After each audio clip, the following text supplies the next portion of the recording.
नमस्कार दोस्तों। पिछली क्लास में हमने देखा जलवायु खंडों के बारे में पढ़ा था। आज हम लवणीय, क्षारीय और लवणीय मृदाओं के अम्लीय मृदाओं के बारे में पढ़ते हैं। तो देखो, अम्लीय, लवणीय और क्षारीय मृदाएं।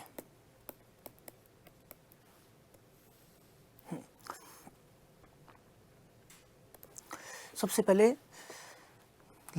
मृदाओं को जो डिवाइड करते हैं वो होता है पीएच के आधार पर।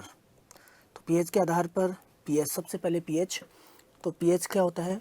पीएच हाइड्रोजन आयनों का ऋणात्मक लघु गुणक।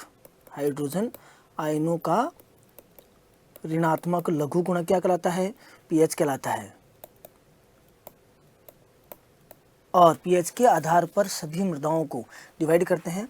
अम्लीय मृदाओं के अंदर पीएच कितना होता है, लवणीय में कितना होता है, क्षारीय कितना होता है, और उनका बनने का कारण क्या है, कौन कौन से तत्व उनमें अधिक पाए जाते हैं, उनका सुधार क्या है, ये देखेंगे। तो सबसे पहले अपन बात करते हैं पीएच की।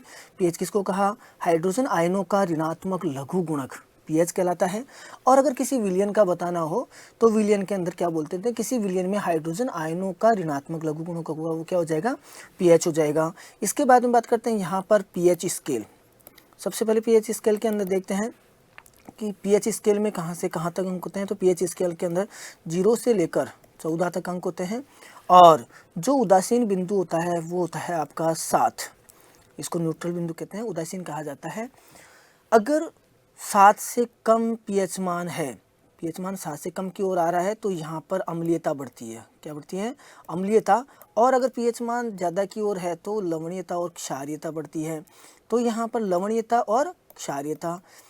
अब बात आती है कि पीएच मान, यहाँ पर उदासीन पीएच मान 7 है, लेकिन कृषि के लिए जो पीएच मान होता है या सर्वोत्तम पीएच मान है, तो सर्वोत्तम पीएच मान वो होगा आपके 6.5 से 7.5। यानी कि कृषि के लिए सर्वोत्तम पीएच मान पूछा जाता है तो वो होगा 6.5 से 7.5। अब बात करते हैं अम्लीयता की।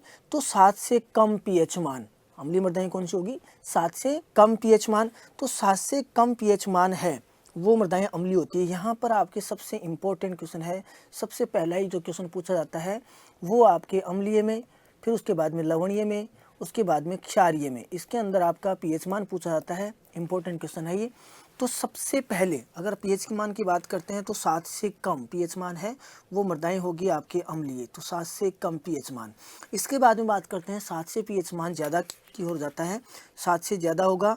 इनको दोनों ही मृदाओं को जो डिवाइड किया जाता है वो होता है, वो बिंदु है आपका 8.5। यानी कि पीएच मान 8.5 से कम है या 8.5 से ज़्यादा है। तो 8.5 से कम होगा तो सबसे पहले अपनी मृदाएं कौन सी हो जाएगी? लवणीय। और अगर 8.5 से ज़्यादा है तो मृदाएं कौन सी हो जाएगी? क्षारीय। तो यहाँ पर लवणीय मृदाओं का पीएच मान हो जाता है 8.5 से कम। और अगर क्षारीय की बात करते हैं, क्षारीय मृदाओं का पीएच मान होता है 8.5 से ज़्यादा। ये तो आपके सबसे महत्वपूर्ण और पहला ही क्वेश्चन है कि आपके किसी भी मृदा का पीएच मान पूछा जा सकता है, जिसमें से लवणीय और क्षारीय का हर बार रिपीट होता है। तो अपने को क्या ध्यान रखना है कि अम्लीय मृदाओं का पीएच मान 7 से कम हो गया, लेकिन लवणीय मृदाओं और क्षारीय मृदाओं में देखा जाता है तो पहले आप क्या बोल रहे हो? लवणीय मृदाएं और फिर है क्षारीय मृदाएं, यही अपन लिखते हैं। तो 8.5 से कम होगा तो वो मृदाएं लवणीय होगी, और अगर 8.5 से ज़्यादा है तो वो मृदाएं क्षारीय हो जाएगी। इसके बाद में सबसे पहले बात करते हैं आपके अम्लीय मृदाओं की। तो अम्लीय मृदाओं के अंदर अपने सबसे पहला तो अपने देखा है पीएच मान। तो पीएच मान के लिए अपने देखा कि आपके पीएच मान अम्लीय मृदाओं का 7 से कम है। तो अब अम्लीय मृदाओं की बात करते हैं। तो अम्लीय मृदाओं के अंदर यहाँ पर अपने एक चीज़ तो अपने देखी, वो है आपके पीएच मान। तो पीएच मान यहाँ पर अम्लीय मृदाओं का पीएच मान है वो 7 से कम है। तो पीएच मान मैंने अभी आपको बताया कि हाइड्रोजन और हाइड्रोक्सिल दोनों आयनों की सांद्रता जहां बराबर होती है वो होता है उदासीन पीएच मान। और अगर अम्लीय मृदाएं होगी यानी कि पीएच मान 7 से कम है तो वहां पर हाइड्रोजन आयनों की सांद्रता ज़्यादा होती है, और अगर पीएच मान 7 से ज़्यादा है तो वहां हाइड्रोक्सिल आयनों की सांद्रता ज़्यादा होगी। हाइड्रोक्सिल आयनों की सांद्रता ज़्यादा होगी, इसका मतलब वो मृदाएं लवणीय और क्षारीय है। तो दूसरी चीज़ यहाँ पर आ जाती है आपके हाइड्रोजन आयनों की सांद्रता है वो ज़्यादा है, किससे होगी? हाइड्रोक्सिल आयनों से। ये दोनों चीज़ें, यानी कि अगर अपन देखेंगे कि अम्लीय मृदाएं किसे कहा जाता है, तो अम्लीय मृदाएं वे मृदाएं होगी जिनका पीएच मान क्या होगा? 7 से कम होगा। और दूसरा जो हाइड्रोजन आयन है उनकी सांद्रता होगी वो हाइड्रोक्सिल आयनों की अपेक्षा ज़्यादा होगी। वे मृदाएं कौन सी मृदाएं कहलाती है? अम्लीय मृदाएं कहलाती है। अब अम्लीय मृदाएं बनने का कारण, उससे पहले एक चीज़ आती है आपके कि अम्लीय मृदाओं के प्रकार। सबसे पहले तो प्रकार, अम्लीयता के प्रकार। तो अम्लीयता कितने प्रकार की होगी? तो अम्लीयता हमेशा आपके दो प्रकार की होती है। एक आपके सक्रिय होती है और दूसरी होगी आपके संचित। दो प्रकार की अम्लीयता होगी। तो अम्लीयता एक तो संचित और एक सक्रिय। सिंपली इसमें आपको ध्यान रखना है कि मृदा घोल में, जहाँ मृदा घोल की बात करते हैं, मृदा घोल में एक आपका मृदा घोल है और दूसरा उसके अंदर आपका मृदा कण है। तो जो हाइड्रोजन आयन है, अगर हाइड्रोजन, क्योंकि अम्लीयता किसके कारण से हो रही है? हाइड्रोजन आयनों के कारण से हो रही है। तो अगर हाइड्रोजन आयन आपका मृदा घोल में है, मृदा घोल के अंदर होगा, तो वो अम्लीयता होगी वो कौन सी हो जाएगी? आपके सक्रिय हो जाएगी। और अगर आपके हाइड्रोजन आयन है, अगर वो मृदा कण पर संचित है, उसके कारण से जो मृदा अम्लीयता होगी वो कौन सी हो जाएगी? संचित। तो अपन क्या कह सकते हैं? सक्रिय अम्लीयता कौन सी हुई? मृदा घोल में उपस्थित हाइड्रोजन आयनों के कारण से जो अम्लीयता है वो होगी आपकी सक्रिय। और मृदा कणों पर जो अधिशोषित है, मृदा कणों पर अधिशोषित होगी और उन हाइड्रोजन आयनों के कारण से होगी, वो हो जाएगी आपकी संचित अम्लीयता। तो अम्लीयता दो प्रकार की होगी। वापस अब देखते हैं कि अम्लीय मृदाएं बनने के कारण क्या है। तो देखो, अम्लीय मृदाएं बनने के कारण के अंदर कारण के अंदर सबसे महत्वपूर्ण बात आती है कि दो प्रकार की जलवायु है। दोनों प्रकार की जलवायु के अंदर आप देख सकते हो कि आपके, क्योंकि दोनों को कंपेयर करके पढ़ लेते हैं, लवणीय मृदाएं कहाँ बनती है और अम्लीय मृदाएं। तो यहाँ पर दोनों क्षेत्र हैं। अगर इनको आप देखते हो तो यहाँ पर सबसे पहले बात आती है कि यहाँ पर आर्द्र क्षेत्र है, ये आर्द्र क्षेत्र है और ये आपके शुष्क क्षेत्र हैं। यहाँ शुष्क हो सकता है या अर्ध शुष्क क्षेत्र है। इन दोनों के अंदर जो क्रियाविधि है वो जलवायु क्रियाविधि अलग अलग होगी। यहाँ पर आर्द्र क्षेत्र होगी, यानी कि अधिक वर्षा। आर्द्र क्षेत्र होगा तो इसका अर्थ क्या हो जाएगा? वहाँ पर अधिक वर्षा है। और यहाँ पर होता है वो क्या हो जाएगा? कम वर्षा। तो यहाँ पर अगर अधिक वर्षा हो रही है तो एक क्रिया होती है, वो होती है आपके अपक्षालन। कौन सी क्रिया पाई जाती है? अपक्षालन। तो अपक्षालन ये कह दो या निक्षालन कह दो। यहाँ पर जो आपके जितने भी लवण और क्षार होते हैं, सारे के सारे लवण और क्षार जो मृदा के अंदर पाए जाते हैं, वो लवण और क्षार होंगे, वो लवण क्षार पदार्थ है वो नीचे वाले क्षेत्रों में चले जाएंगे, जिसके कारण से जो मृदा बनेगी वो आपके कौन सी बन जाएगी? अम्लीय बनेगी। वो मृदा कौन सी होगी? अम्लीय होगी। लेकिन इसके विपरीत जहाँ पर शुष्क या अर्ध शुष्क क्षेत्र होते हैं, उन अर्ध शुष्क या शुष्क क्षेत्रों के अंदर कम वर्षा होती है। कम वर्षा के कारण से वहाँ पर जो क्रिया होती है वहाँ वाष्पीकरण अधिक होता है। तो वाष्पीकरण अधिक होगा तो जितने भी आपके जो क्षार पदार्थ नीचे की ओर थे, वो सारे के सारे लवण और क्षार पदार्थ हैं, वो सारे क्षार पदार्थ होंगे वो आपके ऊपर की ओर, यानी कि मृदा की सतह के ऊपर आ जाएंगे। और जिसके कारण से जो मृदा बनेगी वो आपकी लवणीय और क्षारीय होगी। कौन सी होगी? लवणीय और क्षारीय। यानी कि अपक्षालन की क्रिया के द्वारा, जहाँ पर अधिक वर्षा होती है, आर्द्र क्षेत्र होते हैं, वहाँ पर अपक्षालन की क्रिया के कारण जितने भी लवण और क्षार पदार्थ होते हैं वो निचले क्षेत्रों में चले जाते हैं, जिसके कारण से जो मृदाओं का निर्माण होता है, जो मृदाएं बनती हैं वो आपकी अम्लीय मृदाएं होती हैं। और जहाँ पर शुष्क क्षेत्र या अर्ध शुष्क क्षेत्र होते हैं, उन अर्ध शुष्क क्षेत्रों में जहाँ कम वर्षा होती है, कम वर्षा के कारण से वाष्पीकरण अधिक होता है। और अधिक वाष्पीकरण होने के कारण से जो लवण और क्षार पदार्थ होते हैं वो नमी के साथ ऊपर की ओर आते हैं, जिसके कारण से आपकी मृदाएं होती है वो लवणीय और क्षारीय मृदाएं का निर्माण हो जाता है। अब इसके बाद में बात करते हैं कि अम्लीय मृदाओं के एक कारण तो हुआ आपके अम्लीय मृदाओं का, वो रीजन तो अपने आ गया कि अधिक वर्षा के कारण से जो आपके अपक्षालन की क्रिया हो रही है उसके कारण से आपके कौन सी मृदाएं बनी? अम्लीय मृदाएं बनी। दूसरा कारण क्या हो सकता है? दूसरा कारण यहाँ पर एक आ गया अपक्षालन, या जिसको अपन कह सकते हैं अधिक वर्षा वाले क्षेत्र। तो बनने का कारण अपक्षालन हुआ। और अगर ये पूछा जाता है कि अम्लीय मृदाएं कौन से क्षेत्रों में होती है, तो यहाँ पर आप दोनों लिख सकते हो अधिक वर्षा। वहाँ पर अधिक वर्षा भी आ सकता है या आर्द्र क्षेत्र भी आ सकता है, दोनों में से एक चीज़ आ सकती है। आर्द्र क्षेत्रों में या अधिक वर्षा वाले क्षेत्रों में कौन सी मृदाओं का निर्माण होता है, तो वो आपके अम्लीय मृदाएं होगी। और उनके कारण से जो क्रिया होती है, बनने का जो कारण होगा वो हो जाएगा आपके अपक्षालन। दूसरा जो महत्वपूर्ण, कोई भी मृदा का निर्माण होता है उसके अंदर पैतृक पदार्थ महत्वपूर्ण महत्वपूर्ण होते हैं। यहाँ पर पैतृक पदार्थ, जैसा पैतृक पदार्थ होता है उससे जो मृदा का निर्माण होगा वे मृदाएं उसी पैतृक पदार्थ के अनुसार होती हैं। जैसे पैतृक पदार्थ अगर अम्लीय प्रकृति का है तो जो मृदा का निर्माण होगा वो अम्लीय होगी, और अगर पैतृक पदार्थ अगर क्षारीय प्रकृति का है तो मृदाएं जो बनेगी वो क्षारीय होगी। जैसे अगर अपन रॉक्स के अंदर, चट्टानों में देखते हैं, अगर चट्टान की प्रकृति अम्लीय है, जैसे अगर बात करें ग्रेनाइट, ग्रेनाइट की प्रकृति अम्लीय होती है, अगर उनसे मृदाओं का निर्माण होता है तो वे मृदाएं अम्लीय होंगी। लेकिन इसके विपरीत अगर बेसाल्ट की बात करते हैं तो बेसाल्ट की प्रकृति क्षारीय होती है, तो उससे जो मृदाएं का निर्माण बनेगी या जो मृदाओं का निर्माण होगा वो मृदाएं क्षारीय होगी। तो दूसरा आता है पैतृक पदार्थ। इसके अलावा तीसरा कारण, अगर लगातार मृदा के अंदर जो अम्लीय प्रकृति के उर्वरक हैं, अम्लीय प्रकृति के उर्वरक अगर लगातार यूज कर रहे हैं तो उसके कारण से भी मृदा के अंदर कैसा प्रभाव, क्योंकि प्रकृति उनकी अम्लीय है तो वो मृदा के अंदर अम्लीय प्रभाव छोड़ेंगे और मृदाएं कैसी होगी, अम्लीय।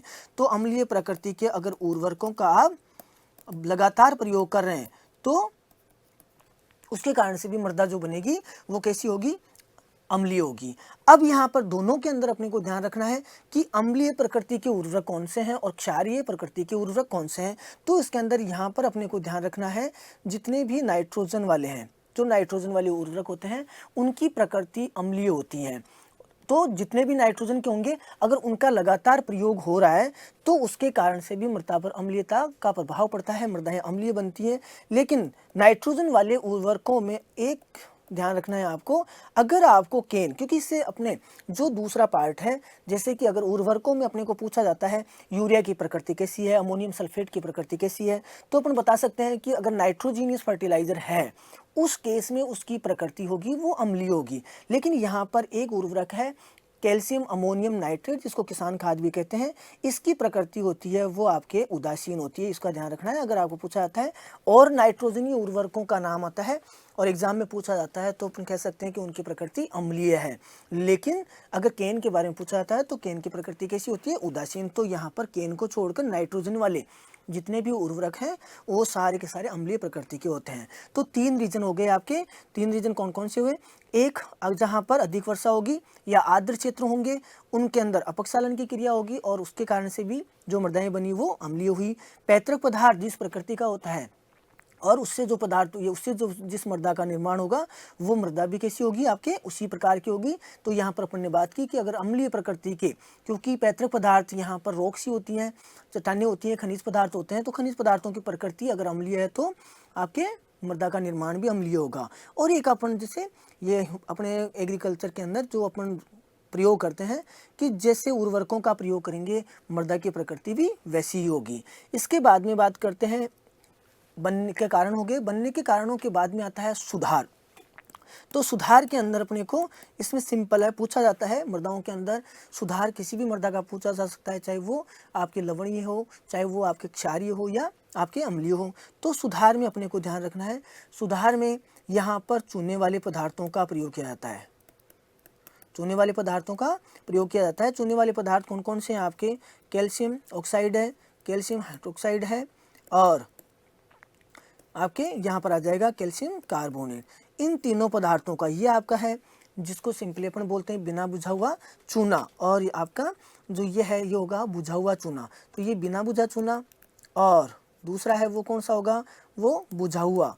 और इसके बाद में आता है जो तीसरा है कैल्शियम कार्बोनेट, इसको कहा जाता है डोलामाइट। ये 3 पदार्थ प्रयोग किए जाते हैं किसके लिए, अम्लीय मृदाओं के सुधार के लिए। अब यहाँ पर बनने के कारण हो गए, सुधार हो गया। अब एक चीज़ जो पूछी जाती है जो पीएच मान है उसी के साथ में उसका आपको ध्यान रखना है, वो होगा आपके जो उसके अंदर वो आता है आपके कौन से तत्वों की अधिकता होती है। तो यहाँ पर अगर आपके तत्वों की अधिकता पूछी जाती है तो एसिडिक जो अम्लीय मृदाएं हैं, एसिडिक मृदाओं के अंदर आपके कौन से तत्व अधिक होंगे, यहाँ अपने को ध्यान रखना है। एक आपका होगा एल्यूमिनियम और दूसरा आपका होगा आयरन। एल्यूमिनियम और आयरन तत्व की अम्लीय मृदाओं में अधिकता पाई जाती है। लेकिन इसके साथ में एक अलग से मैं बताता हूँ कि अम्लीय यानी पीएच मान और आपके किसी भी तत्व की उपलब्धता का क्या प्रभाव पड़ता है। तो पीएच मान व तत्वों की उपलब्धता इसी से अपने को, क्योंकि अगर किसी भी मृदा के अंदर किस पीएच मान पे कौन सा तत्व ज़्यादा उपलब्ध हो रहा है वो किस पर डिपेंड करता है, मृदा के अंदर उसकी अधिकता पाई जाती है। तो तत्वों की उपलब्धता, इसी से अपने को ये चीज़ समझ में आ जाएगी और ये क्वेश्चन भी पूछा जाता है। तो यहाँ पर देखो पीएच मान एक होगा आपके 7 से कम, फिर इसके बाद में दूसरा आता है उदासीन और तीसरा आता है 7 से अधिक।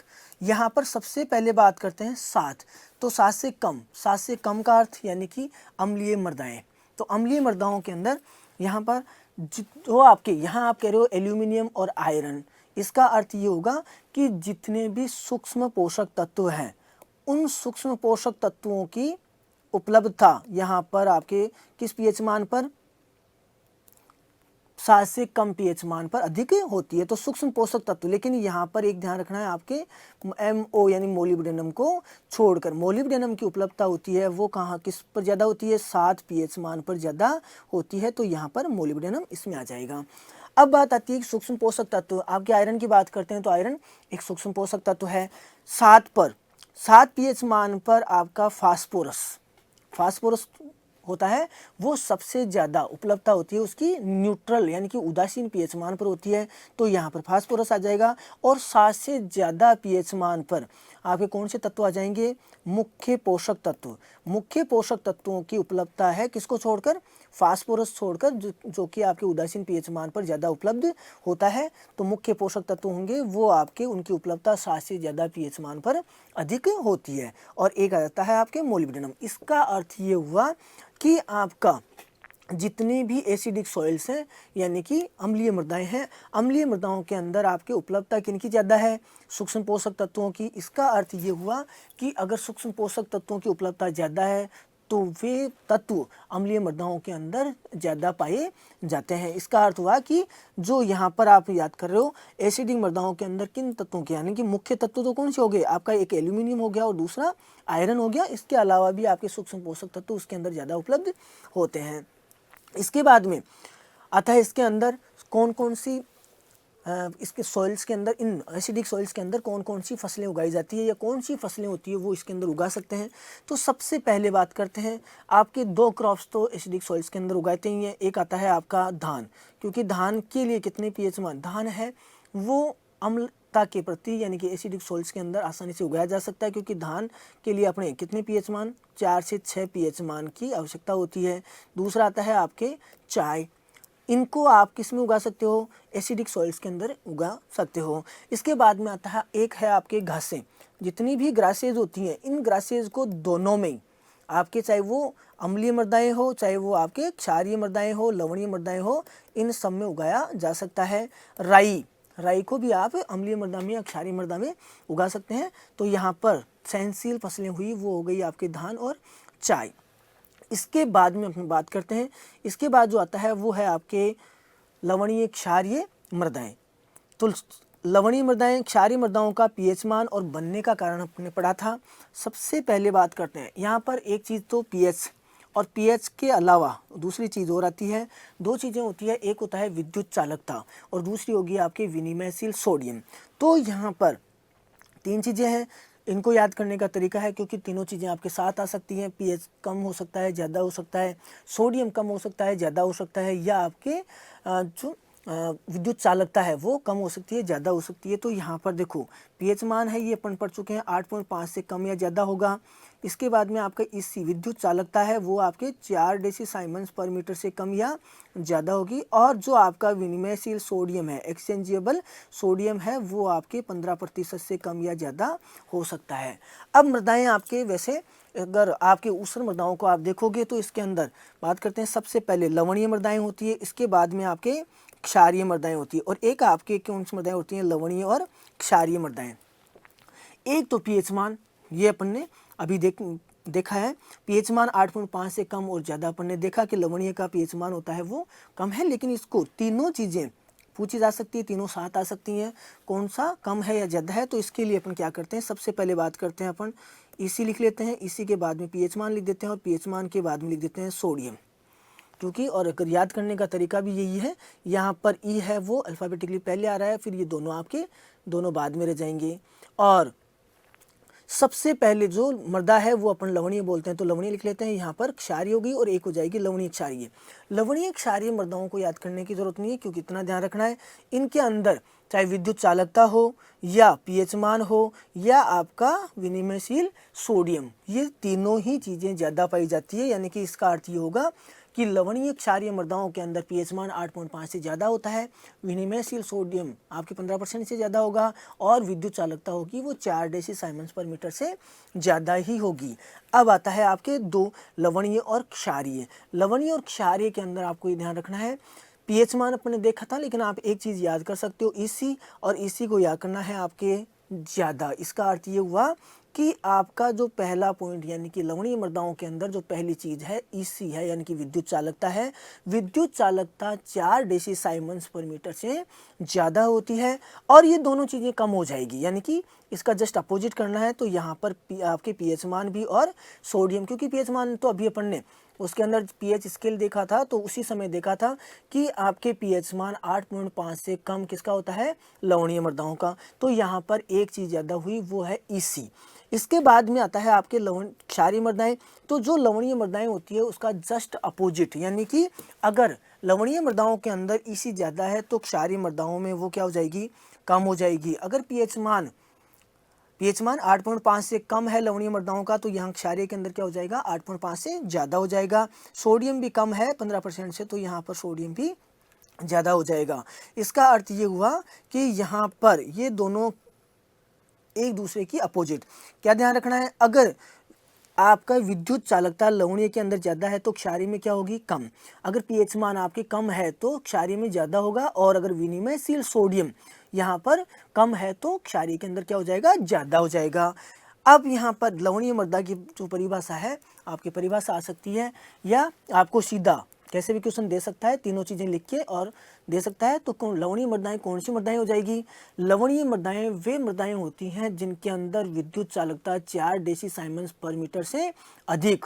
उसके बाद में सेकंड चीज़ आती है पीएच मान 8.5 से कम, और जो विनिमयशील सोडियम है वो 15% से कम होता है। इसके जस्ट अपोजिट अपन को ध्यान रखना है, वो हो जाएगा आपके क्षारीय मृदाएं। तो क्षारीय मृदाओं में जो आप सबसे पहले बात करते हैं अपन विद्युत चालकता की, तो विद्युत चालकता 4 डेसी साइमन्स पर मीटर से कम होती है। उसके बाद में पीएच मान है, पीएच मान होगा वो 8.5 से ज़्यादा है, और सोडियम होगा वो 15% से ज़्यादा होगा। लवणीय और क्षारीय मृदाओं का मैंने आपको बताया, इसमें याद करने की जरूरत नहीं है। अगर आता है तो इसके अंदर तीनों ही चीज़ें होती हैं वो ज़्यादा होती है, विद्युत चालकता ज़्यादा होगी, पीएच मान ज़्यादा होगा और विनिमयशील सोडियम भी ज़्यादा होगा। सेकंड पॉइंट इसी के बाद में जैसा अपन ने उसके अंदर पढ़ा, अम्लीय मृदाओं के अंदर देखा था, दूसरा अपने पॉइंट आता है वो आता है आपके बनने के कारण। बनने के कारण के अलावा उसके अंदर एक अपनी चीज़ देखी थी, कौन से तत्वों की अधिकता होती है। तो यहाँ पर कौन से तत्व अधिक होंगे, यहाँ पर सोडियम। कौन से तत्व अधिक होंगे, सोडियम। यहाँ सोडियम की अधिकता पाई जाती है। अब सोडियम की अधिकता के सोडियम किसके साथ में है या किसके साथ में वो जुड़ा हुआ है, उसके आधार पे यहाँ पर अपने उष्ण मृदाओं को दो भागों में डिवाइड करते हैं, दो भागों में बांटते हैं। एक जिसको कहा जाता है अपने सफ़ेद ऊसर, वाइट एल्कली कहते हैं, और दूसरी होती है उसको अपन कहते हैं काली ऊसर, यानी कि ब्लैक एल्कली। सफ़ेद ऊसर और काली ऊसर, सिंपल आपको ध्यान रखना है, कौन सी मृदाओं में जो ज़्यादा होगा उसी के आधार पे सफ़ेद ऊसर और काली ऊसर हो जाएगी। अब मैं यहाँ बताता हूँ आपको। अगर आपके सोडियम की बात करते हैं तो सोडियम के तीन तत्वों के साथ में ये संयुक्त रहता है, संयुक्त रूप से रहता है। वो तत्व होते हैं आपके, एक होता है आपके सोडियम का सल्फेट, एक है आपके सोडियम का क्लोराइड, और दूसरा होगा वो तीसरा आ जाएगा, वो आ जाएगा सोडियम का कार्बोनेट। तीन है, सोडियम के क्लोराइड हो गए, सल्फेट हो गए और कार्बोनेट हो गए। यहाँ पर क्लोराइड और सल्फेट, क्लोराइड होगा, सोडियम के क्लोराइड और सल्फेट हैं वो आपके एक मृदा के अंदर होंगे, और सोडियम के कार्बोनेट हैं वो एक मृदा के अंदर होंगे। तो यहाँ पर अगर बात करते हैं तो सबसे पहले अगर बात करो आप तो NaCl, सिंपली ये ध्यान रखना है कि सफ़ेद ऊसर किसको कहेंगे, या आप ये कह सकते हो कि कौन सी मृदाओं में सोडियम के क्लोराइड्स और सल्फेट्स अधिक मात्रा में पाए जाते हैं। तो सबसे पहले यहाँ पर आपको ध्यान रखना है दोनों सोडियम के क्लोराइड्स हैं और सोडियम के सल्फेट्स हैं वो एक मृदा में होंगे और सोडियम के कार्बोनेट्स हैं वो दूसरी मृदा में। तो सबसे पहले बात करते हैं अपन लवणीय मृदाओं की। तो लवणीय मृदाओं के अंदर आपको क्या करना है, इसमें सोडियम के क्लोराइड्स और सोडियम के सल्फेट्स ज़्यादा पाए जाते हैं। इसका अर्थ हुआ कि यहाँ पर सोडियम के यहाँ तो एक तो क्या हो गया क्लोराइड्स और दूसरा आपके बताया सल्फेट। तो यहाँ लवणीय मृदाओं में सोडियम के क्लोराइड्स और सल्फेट्स ज़्यादा पाए जाते हैं। तो लवणीय मृदाओं में सल्फेट्स और क्लोराइड्स ज़्यादा होने से इसको कौन सी मृदा कहें, तो आप ये बता सकते हो कि NaCl, जिसको अपन क्या बोलते हैं केमिस्ट्री की भाषा में इसको कहा जाता है लवण। तो लवण कौन सी मृदाओं में ज़्यादा होगा, लवणीय के अंदर। तो यहाँ पर ये दोनों ही तत्व किस मृदा के अंदर ज़्यादा हो गए, लवणीय में।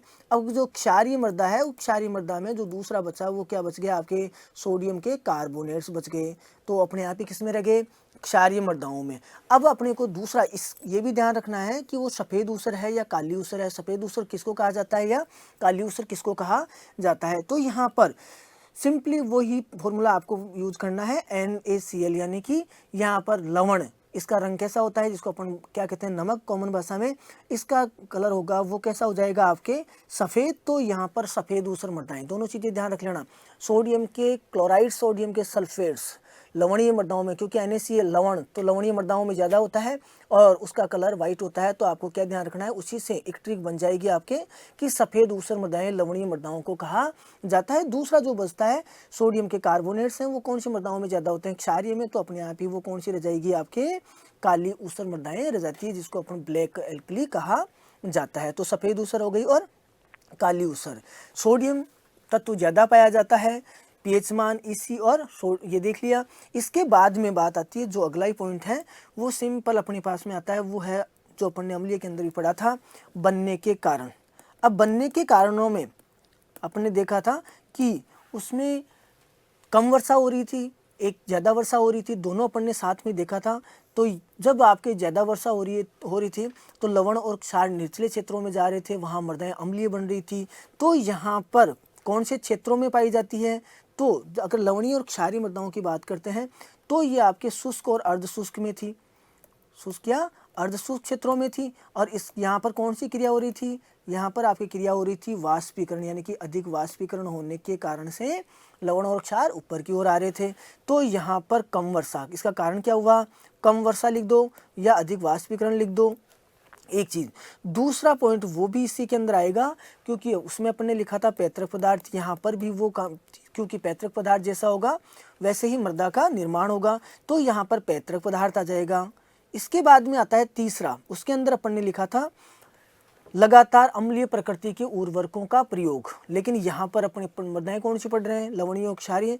तो यहाँ पर जो आएगा वो आ जाएगा आपके लगातार क्षारीय प्रकृति के उर्वरकों का प्रयोग, उर्वरकों का प्रयोग, ये हो गया।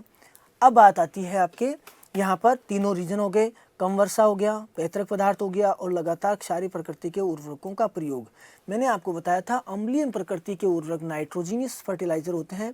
यहाँ आपको ध्यान रखना है कि फास्फोरस और पोटास वाले उर्वरकों की प्रकृति है वो आपको क्या करनी है, क्षारीय। और अगर दोनों ही आपके एग्जाम में दोनों आते हैं, अलग अलग आ जाता है नाइट्रोजन, फास्फोरस और पोटाश, तो फिर आपको क्या कर देना है, फोस्फेटिक फर्टिलाइजर कर देना है उसके अंदर। तो तीन कारण हो गए, कम वर्षा, पैतृक पदार्थ, लगातार क्षारीय प्रकृति के उर्वरकों का प्रयोग।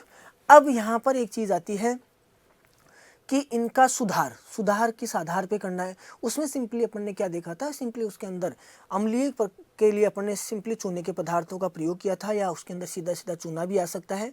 यहाँ एक चीज़, क्योंकि दो मृदाएं हैं और दोनों के अंदर एक चीज़ बहुत इंपॉर्टेंट है, वो अपने को ध्यान रखनी है सुधार के अंदर। यहाँ सुधार में दोनों में, हालांकि मैं आपको एग्जाम्पल के आधार पे बताता हूँ, उसी से अपने को समझ में आएगा। नॉर्मली सबसे पहले तो अपन इसको टेबलेटेड करते हैं कि इसके अंदर कौन कौन से पदार्थों का प्रयोग किया जाता है। तो कौन कौन से पदार्थ होंगे, सबसे पहले बात आती है, एक अपन क्या करते हैं जो नॉर्मल केमिकली तो अपने को जाना ही है, उसके अलावा जो चीज़ें हैं, तो सबसे पहला, अब एक चीज़ जिनके कारण से या वे कारण जिससे अम्लीय मृदाएं बन रही है, तो अम्लीय मृदाएं बन रही है, अगर वो आप क्षारीय मृदाओं में प्रयोग करो तो आप क्यों क्षारीय मृदाओं का pH मान आपको क्या करना है, कम करना है। अगर क्षारीय मृदाओं का pH मान हम कम कर रहे हैं, इसका अर्थ है कि मृदाओं को अम्लीयता की ओर ले जा रहे हैं। अम्लीयता की ओर ले जा रहे हैं तो जो अम्लीय मृदाएं बनने के कारण थे वो क्या हो जाएंगे, लवणीय और क्षारीय मृदा का सुधार हो जाएगा। तो यहाँ पर उसके अंदर सबसे पहले अपन बात करते हैं सुधार में अम्लीय मृदाएं बनने के कारण क्या थे। सबसे पहला कारण था अपक्षालन। यहाँ पर अपन पहला ही कारण लिखते हैं अपक्षालन, क्योंकि अपक्षालन अगर कर सकते हैं तो लवण और क्षार होंगे उनको निचले क्षेत्रों में भेजेंगे और जिसके कारण से मृदाएं अम्लीय बनेगी, अम्लीय बनेगी तो क्षारीय का सुधार होगा। दूसरा आता है यहाँ पर आपके अपक्षालन के बाद में आता है कार्बनिक पदार्थों का प्रयोग। हालांकि अपने सब में लिखा हुआ आता है FIM का प्रयोग या हरी खाद का प्रयोग, मैं आपको सीधा ये बताता हूँ कार्बनिक पदार्थ का प्रयोग, क्योंकि कार्बनिक पदार्थ में आपके सभी आ जाते हैं। आपका FIM भी आता है, उसके बाद में कंपोस्ट भी आएगा, हरी खाद भी आएगा, जितने भी कार्बनिक पदार्थ हैं उनका प्रयोग किया जाता है। और हरी खाद लिखा हुआ आता है तो भी अपने को आंसर करना है। और इसका रीज़न क्या होता है, जो कार्बनिक पदार्थ हैं उस कार्बनिक पदार्थ का विच्छेदन होता है। विच्छेदन होगा तो वो किसमें बदल जाएंगे, वो कार्बनिक अम्लों में बदलते हैं। अगर कोई भी पदार्थ कार्बनिक अम्लों में बदल रहा है यानी कि उसके अंदर किसकी मात्रा बढ़ रही है, अम्ल की मात्रा बढ़ रही है, और अम्ल की मात्रा बढ़ेगी तो मृदा कैसी बनेगी, अम्लीय बनेगी। तो यहाँ पर आपके कौन सा आ जाएगा, FIM हरी खाद। तीसरा, इसके बाद में आता है अब आपको क्या करना है, इसके बाद में आपको रासायनिक पदार्थों पे जाना है। तो रासायनिक पदार्थों के अंदर आपके दो रासायनिक पदार्थ काम में लिए जाते हैं। तो रासायनिक पदार्थ कौन कौन से हैं, एक आपके आता है जिप्सम, एक तो आपके कौन सा आएगा, जिप्सम आएगा, और दूसरा आपके आ जाएगा एक है आपके आ गया जिप्सम। दूसरा जिप्सम का फॉर्मूला क्या है, CaSO4 2H2O, और एक आता है आपके आयरन पायराइट यानी कि FeS2। ये दोनों पदार्थ काम में लिए जाते हैं। मोस्टली अपने जिप्सम है, जिप्सम चीपर होने के कारण यानी सस्ता होने के कारण से जिप्सम का बहुत प्रयोग किया जाता है। अपने यहाँ आसानी से उपलब्ध भी है, जीके के अंदर आपने पढ़ा होगा। तो जिप्सम का प्रयोग सबसे ज़्यादा किया जाता है। अब यहाँ पर अपक्षालन हुआ, निक्षालन हुआ। अब एक चीज़ और है जो अपन कर सकते हैं, चौथा स्क्रैपिंग, जिसको अपन कहते हैं खुरचना। अगर आपके पास, क्योंकि लवणीय और क्षारीय मृदाओं की धरातल की सतह पर जैसे ही वाष्पीकरण होगा, नमी के साथ में जो लवण और क्षार हैं वो धरातल की सतह पे आके रुक जाते हैं, नमी वायुमंडल में चली जाती है, जिसके कारण से मृदाओं की सतह पर सफ़ेद पपड़ी अपने को दिखाई देती है। अगर उन लवणों को खुरच दें तो भी अपन आसानी से, लेकिन ये बहुत ही सीमित क्षेत्र के अंदर किया जाता है, स्क्रैपर की सहायता से लवणों को खुरच कर एक दूसरे स्थान पे एक साइड में कर देते हैं और वहाँ पर अपन क्या करते हैं, फसल उत्पादन कर सकते हैं। अब इन तीन जो चार आपने चीज़ें लिखी हैं, इनमें ऑप्शन के आधार पर ही आपको आंसर देना है, क्योंकि यहाँ पर ऑप्शन के आधार पर आपका आंसर बदलेगा और ये सबसे इम्पोर्टेंट है, बहुत बार पूछा जाता है। इसमें देखो, सबसे पहला मैं ऑप्शंस बताता हूँ आपको। सबसे पहले अपन ने लिखा अपक्षालन, अपक्षालन आ सकता है, खुरचना आ सकता है। दूसरा आ गया आपके, यहाँ पर मैं लिख रहा हूँ आपके हरी खाद। तीसरा आ गया आपके खुरचना, और चौथा आ गया आपके जिप्सम CaSO4। चार ऑप्शन हो गए। इसी के आगे फिर मैं आपके ऑप्शन दे रहा हूँ। पहला है एजिट ऐसा का ऐसा, फिर दूसरा है वापस इसके अंदर हरी खाद एजिट ऐसा का ऐसा, तीसरा ऑप्शन है आपके खुरचना एजिट ऐसा का ऐसा, या अपन ये कह सकते हैं इसके अंदर यहाँ जिप्सम कर देते हैं। जिप्सम से आपने इजीली ये चीज़ समझ में आएगी। यहाँ पर अपन ने कर लिया तीसरा ऑप्शन जिप्सम कर लिया, और जिप्सम के बाद में चौथा ऑप्शन किया वो अपन ने कर दिया उपरोक्त सभी, ऑल ऑफ अबोव। ये दो प्रकार के ऑप्शन हो गए, पहले इनको समझते हैं। यहाँ पर दो प्रकार की मृदाएं हैं। दो प्रकार की मृदाओं के अंदर आपके एक लवणीय मृदा है और एक क्षारीय मृदा है। दोनों में अपने को ये ध्यान रखना है, अगर पहला ऑप्शन, अगर लवणीय के लिए जैसे मान लो कि ये एक पहला ऑप्शन आया और ये दूसरा ऑप्शन, दो प्रकार के ऑप्शंस हैं। तो अगर लवणीय मृदा की बात करते हैं, अगर ये ऑप्शन जो ए ऑप्शन है, अगर ये आपके एग्जाम में आता है तो यहाँ पर आपको करना है हरी खाद। और अगर यही ऑप्शन आपके क्षारीय के लिए पूछा जाता है तो यहाँ पर आपको करना है जिप्सम। एक तो इम्पोर्टेंट ये चीज़ होती है जो हमेशा गलत होती है। दूसरा, अगर ऑप्शन बी की बात करते हैं तो लवणीय हो और क्षारीय हो, इसके अंदर दोनों ही आपके कौन सा ऑप्शन आएगा, ये ऑप्शन होगा आपका उपरोक्त सभी। अगर उपरोक्त सभी ऑप्शन आता है तो आपके लवणीय में भी यही करना है और क्षारीय में भी यही करना है। लेकिन अगर जो ए ऑप्शन है, जैसे मैंने बताया, जिसमें अपक्षालन है, हरी खाद है, खुरचना है और कैल्शियम सल्फेट यानी कि जिप्सम है, उस केस में आपके जिप्सम किस लिए आएगा, क्षारीय के लिए, और लवणीय के लिए क्या आएगा, हरी खाद। अब इन दोनों के लिए हरी खाद लवणीय के लिए क्यों आती है, इसका रीजन मैं बता देता हूँ आपको। अगर आप देखोगे तो यहाँ पर दो लवणीय का पीएच मान कितना है, वो है आपके 8.5 से कम, और क्षारीय का पीएच मान कितना है, 8.5 से ज़्यादा। क्लियर। तो यहाँ अगर दोनों की बात करें, क्यों लवणीय मृदाओं के लिए आपकी हरी खाद सर्वोत्तम रहती है, उसका रीज़न क्या है, तो 8.5 से कम है, तुम्हें भी 8.2 हो सकता है, कम है क्योंकि 8.5 नहीं है, यहाँ पर भी 8.5 नहीं है, तो यहाँ हो सकता है 8.7 हो या 8 हो। अगर दोनों के अंदर, क्योंकि इसमें 8.5 से ज़्यादा होगा और यहाँ पर 8.5 से कम होगा, इस केस में अगर आप हरी खाद प्रयोग करते हो, हरी खाद के कारण से, जैसे मान लो, क्योंकि हरी खाद इतना ज़्यादा रसायनों का प्रभाव बहुत ज़्यादा पड़ता है, लेकिन हरी खाद का ज़्यादा प्रभाव नहीं पड़ता। अगर 0.2 भी आप कम करते हो हरी खाद से, तो यहाँ पर पीएच मान 8 आता है, और यहाँ कम करते हो तो यहाँ पीएच मान 8.5 आता है। अगर इस केस में देखोगे तो 8.5 पीएच मान पर फसल उत्पादन करना कठिन है, लेकिन 8 पीएच मान पर आप फसल उत्पादन आसानी से कर सकते हो। इसलिए आपके जब भी लवणीय मृदाओं का ऑप्शन आता है, तो लवणीय मृदाओं के अंदर अपन हरी खाद को सर्वोत्तम मानते हैं। दूसरा, एक पीएच मान कम हुआ, दूसरा मृदा की रासायनिक दशा तो सुधरी, पीएच मान कम हुआ, उसके साथ में उसके अंदर जैविक दशा है और भौतिक दशा भी हरी खाद के द्वारा अच्छी होती है, जिसके कारण से अपन लवणीय मृदाओं के लिए आपको ऑप्शन पूछा जाता है तो हरी खाद। और अगर क्षारीय के लिए वही ऑप्शंस आते हैं, लेकिन उसमें अपने को क्या करना होता है, जिप्सम करना होता है। लेकिन अगर दूसरे ऑप्शन में आप बी ऑप्शन में देखो तो उसके अंदर लिखा हुआ है उपरोक्त सभी, उस केस में आपने को उसका आंसर करना है, वो क्या होगा, उपरोक्त सभी। इसके बाद में बात करते हैं इसके अंदर कौन कौन सी लवणीय सहनशील है। तो लवणीय सहनशील फसलों की बात करते हैं, लवणीय सहनशील फसलों की बात करते हैं। लवणीय सहनशील फसलों के अंदर आपकी देखो, जौ को उगाया जा सकता है, चुकंदर को भी 8.5 पीएच मान पर उगाया जा सकता है। डेचा जो भी बात कर रहे थे अपन, हरी खाद की फसल है, हरी खाद की फसल है, तो ये हरी खाद अगर पूछा जाता है कि लवणीय क्षेत्रों के लिए सर्वोत्तम हरी खाद की फसल, तो कौन सी हो जाएगी, डेचा आ जाएगा आपके। इसके बाद में आता है आपके खजूर, खजूर को भी 8.5 पीएच मान पर उगाया जा सकता है। इसके बाद में आपके आंवला है, आंवले को भी 8.5 पीएच मान पर उगाया जा सकता है। तो जो अगर इसको अपन दूसरे तरीके से देखें तो ऐसे भी याद रख सकते हैं कि जिन फसलों को अपन शुष्क क्षेत्रों में उगाते हैं, जिनको कम पानी की आवश्यकता होती है, वो कुछ हद तक वो लवणीयता को सहन कर सकते हैं। आंवला है, खजूर है, डेचा है, चुकंदर है और जौ। इसके बाद में मैंने बताया था कि जितनी भी आपकी घासें होती हैं, वो घासें सारी की सारी घासें हैं, उनको भी अम्लीय और लवणीय दोनों क्षेत्रों के अंदर उगाया जा सकता है। और इसके अलावा अगर फसलों के अंदर और देखते हैं, आपके एक फसल आपके जौ आ गया, गेहूं को नहीं उगा सकते हैं, लेकिन जौ को उगा 8.5 मान पीएच मान पर उगाया जा सकता है। इसके बाद में अपन सरसों की बात करते हैं, तो सरसों को भी लवणीय और क्षारीय क्षेत्रों में उगाया जा सकता है।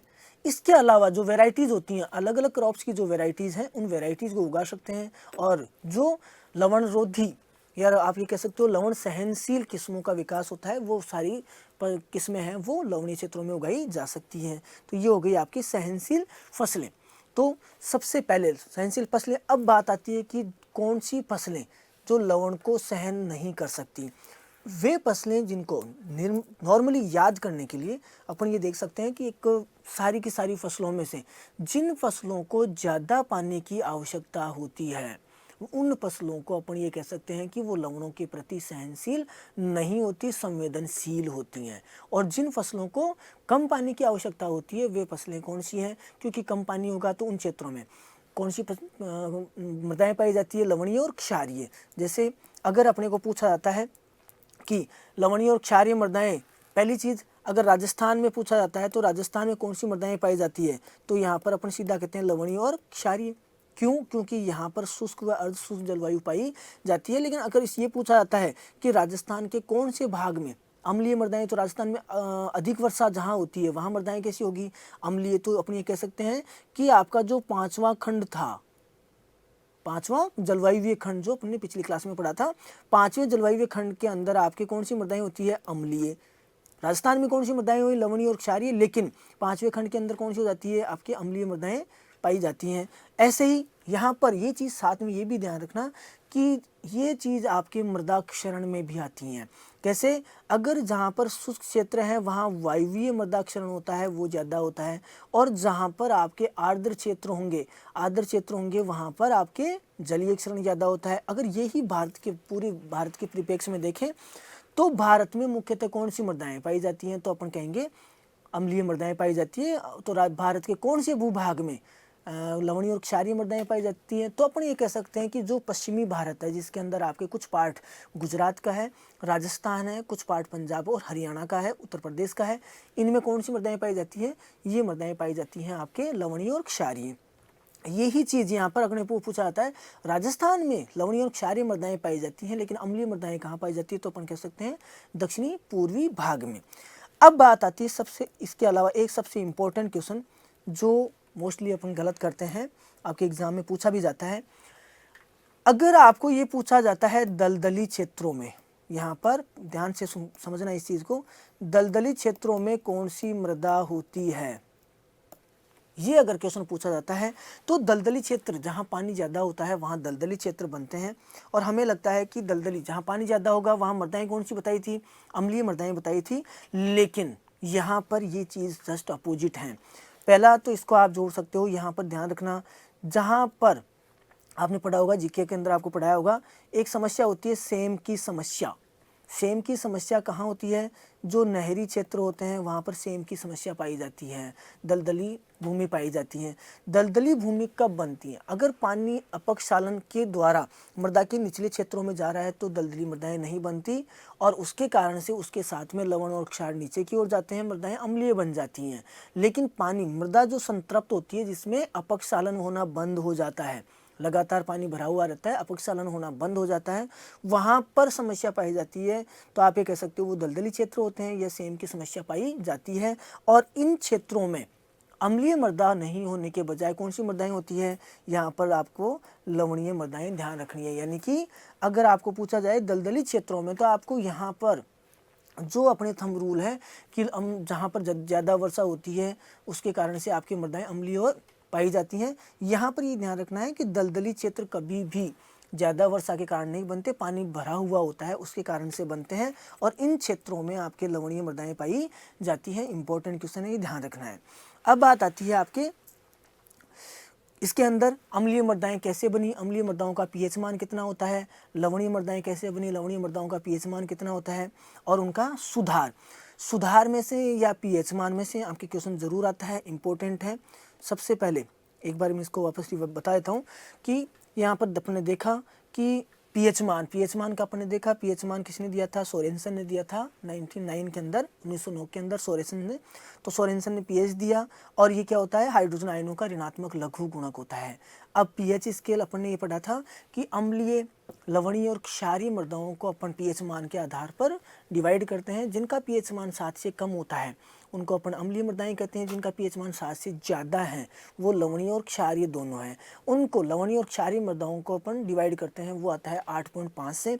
तो 8.5 से कम होगी वे सभी मृदाएं कौन सी हो जाएगी, लवणीय है, और 8.5 से ज़्यादा है तो वो कौन सी हो जाएगी, क्षारीय। ये मैंने आपको बताया था कि तीनों में से किसी का भी पीएच मान आपको पूछा जा सकता है। अम्लीय मृदा का पीएच मान 7 से कम, लवणीय मृदा का पीएच मान 8.5 से कम, और क्षारीय मृदाओं का पीएच मान 8.5 से ज़्यादा। और इसी के अंदर अपन ने देखा था कि जो न्यूट्रल पीएच मान है उसकी थोड़ी सी कम वैल्यू, थोड़ी सी ज़्यादा वैल्यू, जहाँ पर न ज़्यादा अम्लीयता होती है और न ही लवणीयता होती है, वो पीएच मान होता है अपने कृषि के लिए सर्वोत्तम होता है, 6.5 से 7.5। इसके बाद में बात आती है, अपने देखा जो अम्लीय मृदाएं हैं, अम्लीय मृदाओं के अंदर पीएच मान के अलावा और क्या चीज़ होती है, तो अपने देखा कि जहाँ पर आपके हाइड्रोजन आयन ज़्यादा होंगे वहाँ पर अम्लीय मृदाएं होती है, यानी कि पीएच मान कम होता है। और अगर हाइड्रोक्सिल आयन ज़्यादा है तो वहाँ पर पीएच मान ज़्यादा होता है, यानी कि लवणीय और क्षारीय मृदाएं होती हैं। कौन से क्षेत्रों में बनती हैं और बनने के कारण क्या है, तो जहाँ पर अधिक वर्षा होती है जिन क्षेत्रों में अधिक वर्षा होती है, और अधिक वर्षा होगी तो वो क्षेत्र होंगे आर्द्र। तो दोनों चीज़ें आपके एग्जाम में आएगी। एग्जाम के अंदर हो सकता है अधिक वर्षा हो तो अपने को क्या करना है, अधिक वर्षा करना है। आर्द्र क्षेत्र है तो अपन क्या कर देंगे, आर्द्र क्षेत्रों के अंदर। तो अम्लीय मृदाएं कहाँ बनी, अधिक वर्षा वाले क्षेत्रों में, आर्द्र क्षेत्रों में बनी।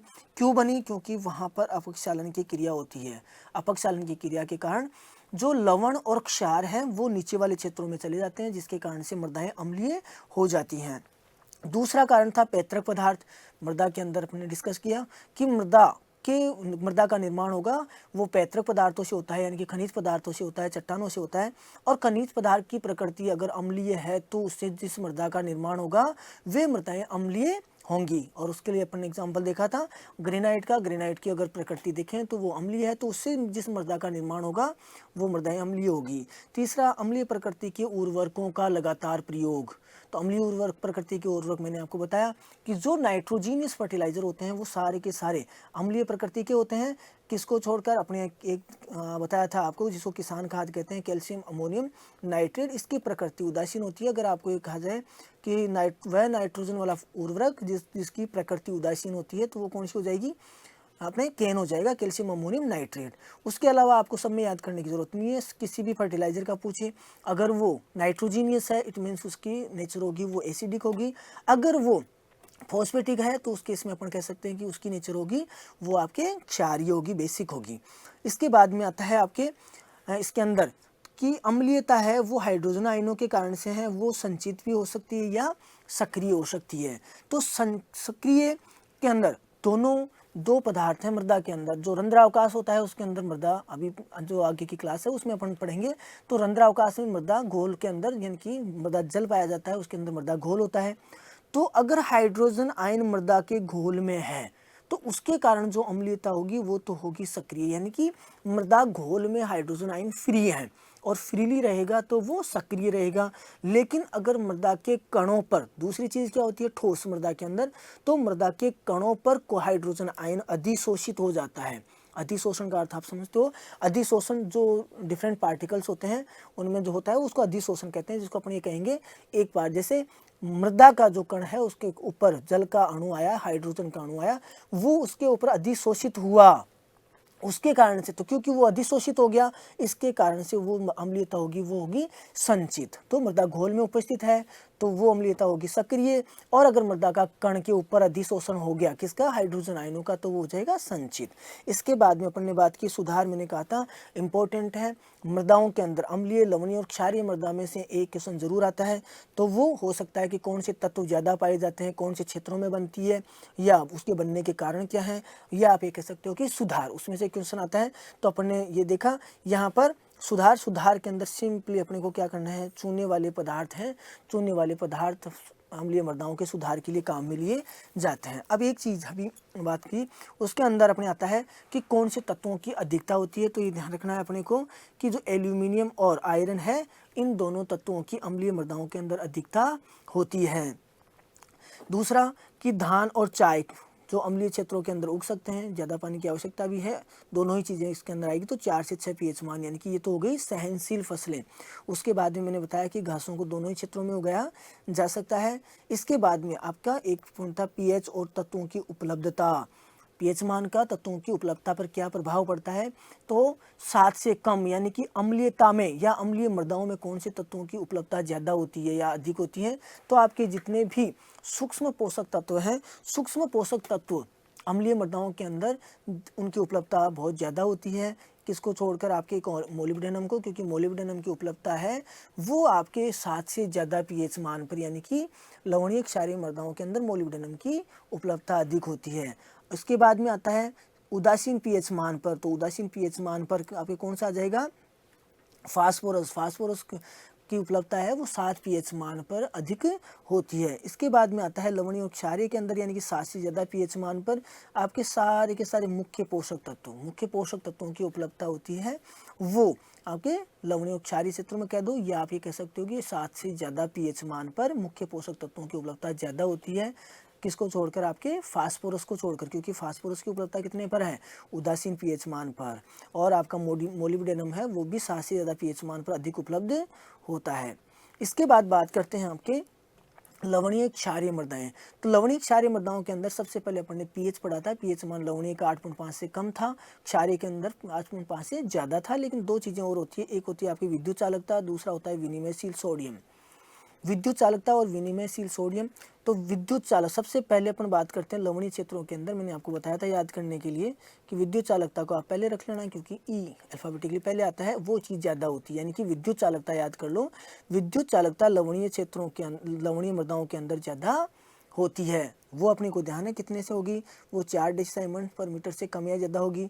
पीएच मान 8.5 से वो पहले डिस्कस कर चुके हैं। और 15% सोडियम, एक्सीडेंटल सोडियम यानी कि विनिमयशील सोडियम होगा, वो 15% से कम या ज़्यादा होगा। अब यहाँ पर एक चीज़, यानी कि विद्युत चालकता 4 डेसिसाइमन्स पर मीटर से ज़्यादा है, किसमें होगी, आपके लवणीय मृदाओं के अंदर। इसके बाद में आपका पीएच मान होगा, पहले ही पढ़ चुके हैं, 8.5 से कम है। और जो विनिमयशील सोडियम है वो 15% से कम है। इसका अर्थ ये हुआ कि क्षारीय मृदाओं के अंदर जो विद्युत चालकता थी, जो लवणीय में ज़्यादा थी, वो कम हो जाएगी। पीएच मान लवणीय का 8.5 से कम था, वो ज़्यादा हो जाएगा। और जो विनिमयशील सोडियम है वो जो आपके 15% से कम था, वो ज़्यादा हो जाएगा। यानी कि आपकी विद्युत चालकता कम होगी और आपका पीएच मान और सोडियम है वो आपके क्षारीय मृदाओं में बढ़ जाएगा। और लवणीय और क्षारीय का मैंने आपको बताया था, इसके अंदर सभी तीनों ही चीज़ें होती हैं, चाहे वो आपका विद्युत चालकता हो, चाहे वो पीएच मान हो या सोडियम हो, तीनों ही चीज़ें इसकी ज़्यादा पाई जाती है। इसके बाद में सफ़ेद ऊसर और काली ऊसर मृदाओं को अपन दो भागों में डिवाइड करते हैं। एक होती है आपके सफ़ेद ऊसर, दूसरी होती है काली ऊसर। इसके लिए मैंने आपको बताया था कि जो आपके लवणीय और क्षारीय मृदाएं हैं, इनके अंदर सोडियम तत्व, क्योंकि उसके अंदर टेबल में भी अपन देख रहे हैं सोडियम तत्व ज़्यादा पाया जाता है। तो सोडियम के क्लोराइड्स होते हैं, सोडियम के सल्फेट्स होते हैं और सोडियम के कार्बोनेट्स होते हैं। सोडियम के क्लोराइड्स और सल्फेट्स एक मृदा में, यानी कि वो मैंने बता दिया था आपको, ये NaCl लवण कहते हैं इसको, यानी कि ये लवणीय मृदाओं में ज़्यादा पाया जाता है। इसका कलर याद रखने के लिए ध्यान रखना, यानी कि आपका वाइट है तो यहाँ पर क्या आ जाएगा, आपके सफ़ेद ऊसर कह देंगे। फिर इसके बाद में सोडियम के कार्बोनेट्स हैं, वो क्षारीय में बच गए, तो वो कौन सी मृदा रह जाएगी, काली ऊसर मृदा कहलाती है। इसके बाद में आता है आपके बनने के कारण। तो अपन ने पढ़ा था कि शुष्क क्षेत्रों में, अर्ध शुष्क क्षेत्रों के अंदर कौन सी मृदाएं बनती है, आपके लवणीय और क्षारीय बनती है, क्योंकि वहाँ पर वाष्पीकरण ज़्यादा होता है। लवण और क्षार पदार्थ मृदा के ऊपरी क्षेत्रों में आ जाते हैं, और ऊपरी क्षेत्रों में आने के कारण से मृदाएं कौन सी बन जाती है, आपके लवणीय और क्षारीय बन जाती है। तो कम वर्षा हो गया, पैतृक पदार्थ, बेसाल्ट की बात की थी अपन ने। लगातार क्षारीय प्रकृति के उर्वरक, तो मैंने आपको बताया था आपके फास्फोरस और पोटास। और इसका सुधार के लिए मैंने आपको बताया था कि इसके अंदर जो अम्लीय मृदाएं बनने के कारण है, वो आपके लवणीय और क्षारीय मृदाओं के सुधार कहलाते हैं। तो यहाँ पर अपक्षालन आ गया, कार्बनिक पदार्थ आ गया, रासायनिक पदार्थ आ गया, और एक आता है आपके खुरचना। इसके अंदर एक ही चीज़ ध्यान रखनी है जो सबसे इम्पोर्टेंट थी, कि आपके कार्बनिक पदार्थों के अंदर अगर हरी खाद लिखना है तो हरी खाद का आंसर देना है, दोनों में पूछा जाता है। तो हरी खाद सर्वोत्तम किसके लिए है, लवणीय मृदाओं के लिए। किसके लिए हो जाएगी, लवणीय मृदाओं के लिए, क्योंकि अगर आपको क्षारीय मृदाओं का सुधार करना है, उस केस में तो आपको रासायनिक पदार्थों पे जाना ही पड़ेगा। और आयरन पायराइट भी इसमें काम में लिया जाता है, लेकिन जिप्सम का सबसे ज़्यादा प्रयोग होता है, अपने यहाँ इजीली अवेलेबल है, सस्ता भी है, तो सबसे ज़्यादा इसका प्रयोग होता है। और दोनों ऑप्शंस देके मैंने आपको बताया था कि लवणीय मृदाओं के अंदर अगर ये पहला ऑप्शन हो तो अपने को आंसर क्या करना है, तो इसमें अपने क्या आएगा, हरी खाद, लेकिन क्षारीय के लिए तो फिर भी क्या आएगा, जिप्सम। अगर ये ऑप्शन है, बी वाला ऑप्शन है, जिसके अंदर सारी चीज़ सेम है, एक चीज़ और ऐड हो जाती है, वो आती है आपके ऑल ऑफ अबव, यानी कि उपरोक्त सभी। उस केस में आपको दोनों ही मृदाओं के अंदर, लवणीय में भी और क्षारीय में भी, दोनों ही केस में अपने को क्या करना है, चौथा ऑप्शन करना है, यानी कि उपरोक्त सभी करना है। इसके बाद में सहनशील फसलों की बात हुई थी। सहनशील फसलों के अंदर जो चुकंदर, ढेचा, इसके बाद में आपके फल वृक्षों में खजूर, इसके बाद में आंवला, हाँ कुछ हद तक आपका बेर है, बेर भी कुछ क्षारीयता सहन कर सकता है। क्रॉप्स के अंदर सरसों भी आता है। ये क्रॉप्स हैं आपके, ये लवण सहनशील फसलें हैं। अगर लवण सहनशील फसलों के साथ में अगर आपको पूछा जाता है तो अपन बता सकते हैं कि इसके अंदर कुछ वेराइटीज़ भी हैं। वो वेराइटीज़ हैं आपके, जिसमें सबसे इम्पोर्टेंट कई बार क्वेश्चन आता भी है, वो आता है आपके KRL14, एक आता है आपके लूणीश्री, इसके बाद में आता है आपके शुगर बेबी। उसके अलावा वो ये तो कौन सी है, लवण सहनशील किस्में हैं। उसके अलावा भी आती हैं, लेकिन जो अपने शुष्क क्षेत्रों के अंदर बोई जाती हैं वो कुछ हद तक लवणता सहन करती है। तो KRL 14 इसकी वैरायटी है किस गेहूं की, जिसको जो लवण रोधी है। लूणी श्री किसकी है, धान की, जो भी लवण रोधी है। कुछ हद तक आपके IR8 भी आता है जो भी लवणता को सहन करता है। शुगर भी आपके किसकी है, तरबूज की, और ये भी आपके क्या है, लवण रोधी है। ये आपके किस्में हैं जो लवणता को सहन करती है। एक आपके अगर जौ की बात करते हैं तो BL2, जिसको बिलरा 2 कहते हैं, ये जौ की वैरायटी है जो लवणीयता को सहन करती है। तो ये आपका अपने डिस्कस किया लवणीय, क्षारीय मृदाएं और अम्लीय मृदाएं, उनके अंदर कौन से तत्व ज़्यादा पाए जाते हैं, कौन से क्षेत्रों में वो मृदाएं बनती हैं, उनके अंदर आपके क्या क्या बनने के कारण हो गए और उनका सुधार कैसे किया जाता है, वो अपने डिस्कस किया। ये दलदली क्षेत्रों का जो मैंने आपको बता ही दिया था कि यहाँ पर अगर दलदली क्षेत्रों में पूछा था तो कंफ्यूज नहीं होना है। यहाँ पर जो आंसर करना है वो कौन सा करना है, लवणीय करना है। पूरा का पूरा ये था अपने लवणीय, क्षारीय और अम्लीय मृदाएं। और ये इंपॉर्टेंट टॉपिक है, अपने को इसमें से एक क्वेश्चन ज़रूर आता है, अपने को ध्यान रखना है। ये था आपके आज के लिए, अभी के लिए इस क्लास के लिए इतना ही। और अब अगली क्लास के अंदर हम डिस्कस करेंगे आपके मृदाओं के जो दूसरे पार्ट हैं, जिसके अंदर आपका सारा का सारा जैसे बल्क डेंसिटी है, पार्टिकल डेंसिटी है, कंपोनेंट्स हैं, वो अपन डिस्कस करेंगे। धन्यवाद। Click on the subscribe button to subscribe to our channel. Press the bell icon on the YouTube app and never miss another update. Download eUtkarsh app from Google Play Store. eUtkarsh app is one-stop solution for your competitive exam preparation with lots of unique and amazing features like create your own custom test, add YouTube videos in app library, add web reference link for quick revision, make your own custom flashcards. For each chapter, you can give online test and analyze your performance. So download eUtkarsh app now.